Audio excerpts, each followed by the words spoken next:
I've been considering re-reviewing Appaloos's Most Wanted for some time now. But the thing is, I don't really have that much to say about it other than Applejack's annoying, the CMC don't do anything they haven't done before, the sheriff looks like a bandit from one of those old black and white westerns, and Brayburn sucks. The one thing I could go more in depth about is Troubleshoes, even though he has proven to be a somewhat controversial character, not least because of how he got his cutie mark. But let's be honest, this isn't Khan's claim that the Vengeance is 3 times faster than a Constitution class, which breaks the rules of warp theory. MLP doesn't explain any of its world's mechanics. Flight, magic, even cutie marks. Never explained. So any theories on how these things actually work are all fan theories. And as interesting as some of them are, this show doesn't follow them.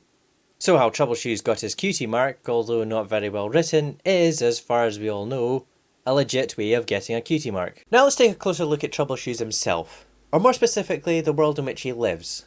In Equestria, ponies are told from a young age that one day they will get their cutie mark, and on that day they will find their purpose and live in happiness and harmony. Which isn't that different from the real world, where kids, at least up until my generation, are told that one day they will find their partner of the opposite sex, and then they'll get married, pump out kids left, right and centre, and be happy. But of course, it doesn't always work out like that. Many people grow up and find they are attracted to people of the same sex, or they themselves are of the opposite gender. And many people who come out as gay or transgender tell stories of thinking there was something wrong with them, and or cutting themselves off from society.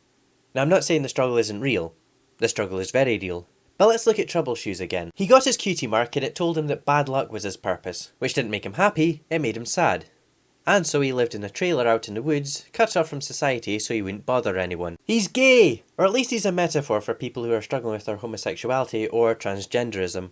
Now, could that have been the writer's intent?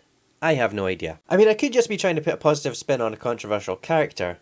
But like the Nostalgia Critic said, an artist's interpretation of their own work doesn't have to be your interpretation. And like how the Inspiration Manifestation book last season could be seen as a metaphor for drug abuse, I like to think that Troubleshoes could be seen as a metaphor for something that many individuals will have to go through while growing up.